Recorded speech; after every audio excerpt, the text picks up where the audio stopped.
সেরকম উনি বললেন, দেখুন আপনাকে চেয়ারম্যানের দায়িত্বটা নিতে হবে, আপনি একটু নিন। চিত্তবাবু যে কথাটা বলছেন যে ওনার উপর চাপ সৃষ্টি করা হয়েছিল, আমি নিশ্চিত যে কোনো লোককে ব্যাকডোর দিয়ে ঢোকানোর জন্যই ওনার উপর চাপ সৃষ্টি করা হয়েছিল। সিবিআই সব করার পরেও সাকসেসফুল হওয়ার পরে দেখলাম আমার কপালে জুটল পানিশমেন্ট। তার কাছে ছাত্রছাত্রীদের ভবিষ্যৎটা বড় কথা, তা সেই কাজগুলো চিত্তবাবুকে দিয়ে করাতে পারছিল না, তাই জন্য চিত্তবাবুর উপর চাপ দিয়ে সরিয়েছে। ওনার অনুপ্রেরণায় এগুলো হচ্ছে। টাকা না দিলে পশ্চিমবাংলায় চাকরি হবে না, এই কালচারের বিরুদ্ধে আমাদের লড়াই।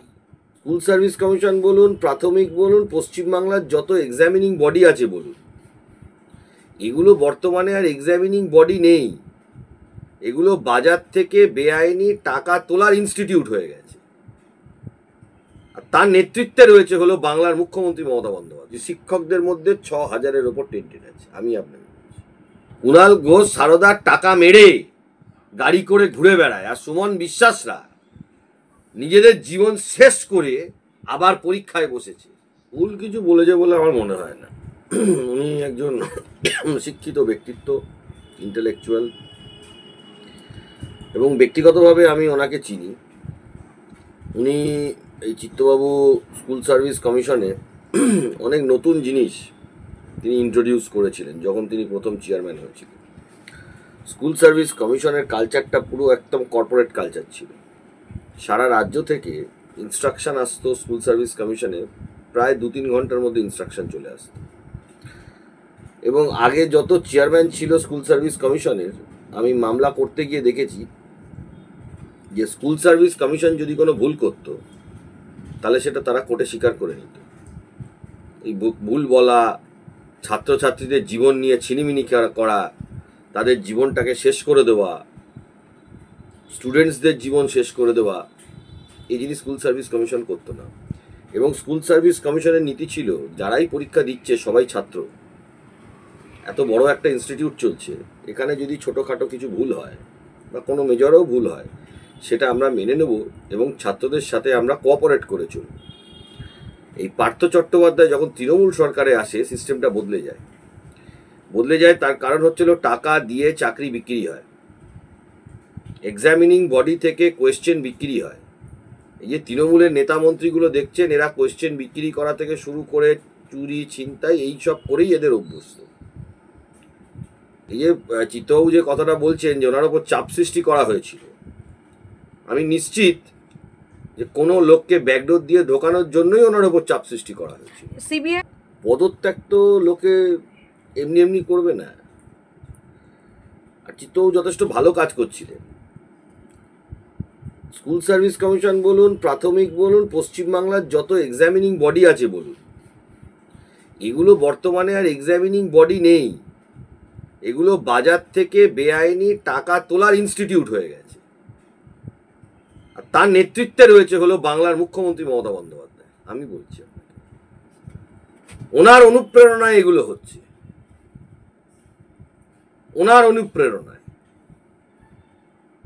প্রত্যেকটা ইনস্টিটিউটে আপনি দেখুন, আজকে পার্থ চট্টোপাধ্যায় যখন এই স্কুল সার্ভিস কমিশনের ঝামেলা হয়েছিল, এই যে 5 মেম্বার বেআইনি কমিটি যেটা নিয়োগ করেছিল, মুখ্যমন্ত্রী দাঁড়িয়ে পার্থ চট্টোপাধ্যায়ের সাথে প্রেস কনফারেন্স করে বলছেন যে তোর করা কমিটিতে আমি ওটা দিয়ে ব্যবস্থা কর তাড়াতাড়ি।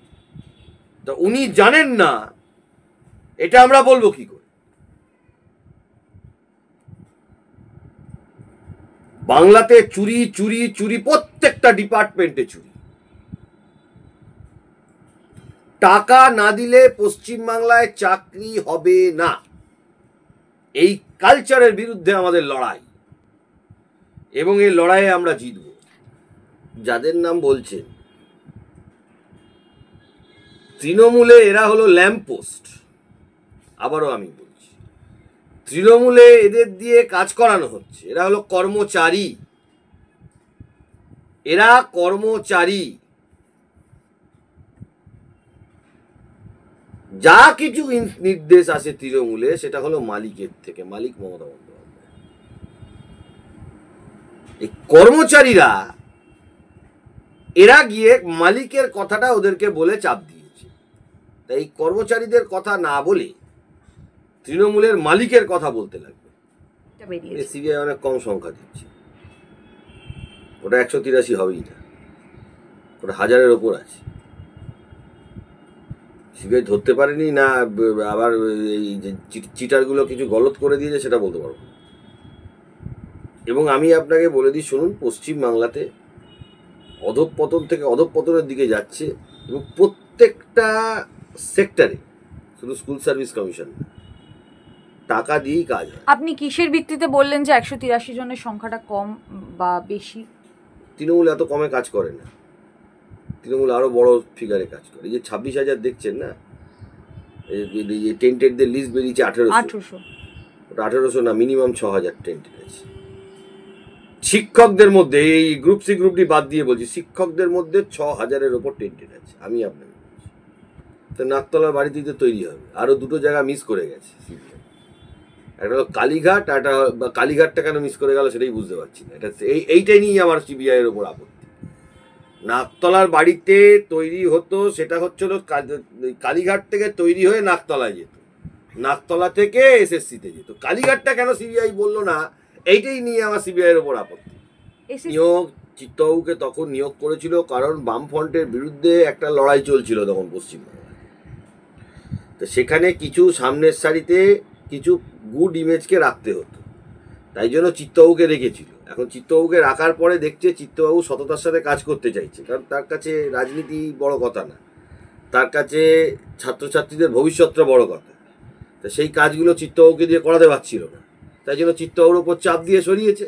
আপনারা এই বারবার এই চোর মুখপত্রটার কথা কেন আপনারা বলেন? যে 1.5 বছর জেল খেটেছিল, ওই সময় তো জেলেই ছিল। ওই যে সময়টার সীমাটার কথা বলছেন 2014 সাল, যে নিজে সারদারটা ইয়েতে জেলে যায়, তার মুখে বড় বড় কথা মানতে হবে? তৃণমূলটা একটা টাকা তোলার কারখানা, বেআইনি টাকা তোলার কারখানা, ওটা তৃণমূলটাই তাই। এটা জিজ্ঞেস বলতে হবে তো কুণাল ঘোষকে। তৃণমূলকে তাড়ানোর অস্থিরতা যদি পশ্চিমবাংলায় তৈরি হয়, জনরোষ যদি তৈরি হয়, তাতে অসুবিধা কি আছে? এটা সমর্থন করি আমি। সুমন বিশ্বাস কালকে প্রেস কনফারেন্সে বলেওছে যে অনেক জায়গায় ইলেকট্রনিক ডিভাইস দিয়ে চিটিং করে পরীক্ষা দেওয়া হচ্ছে, তাহলে কিসের ভিত্তিতে কুণাল ঘোষ এই কথাটি বললেন?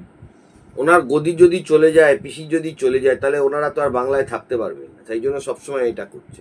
আমি আপনাকে বলছি, বাংলায় যদি জনরোষ তৈরি হয়, জনরোষ তৈরি হয়, 50 লাখ মানুষ যদি রাস্তায় নেমে যাবে না, সেদিন এই গদিতে মমতা বন্দ্যোপাধ্যায় থাকতে পারে। কিন্তু সুমন বিশ্বাসরা শুধুমাত্র মেলাইন করার জন্য এবং পরীক্ষার এই সিস্টেমটাকে নষ্ট করার জন্য এই ধরনের মন্তব্য করে যাচ্ছে, এই ধরনের কথা বলছে, এমনই দাবি করছে কুণাল ঘোষ। এই চোর কি দাবি করছে সেটা তো আমি মন্তব্য করব না।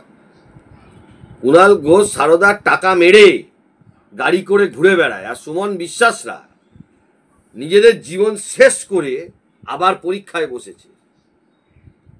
দুটোর মধ্যে ডিফারেন্স আছে। সুমন বিশ্বাসের জীবন শেষ হয়ে গেছে, তার চাকরি চলে গিয়ে। শুধু সুমন বিশ্বাস নয়, এরকম হাজার হাজার জেনুইন ছাত্র, শুধু হাজার হাজার জেনুইন ছাত্র চাকরি না, হাজার হাজার যারা লক্ষ লক্ষ ছেলে মেয়ে যারা বেকার পশ্চিমবাংলায়, তাদের জীবন শেষ হয়ে গেছে।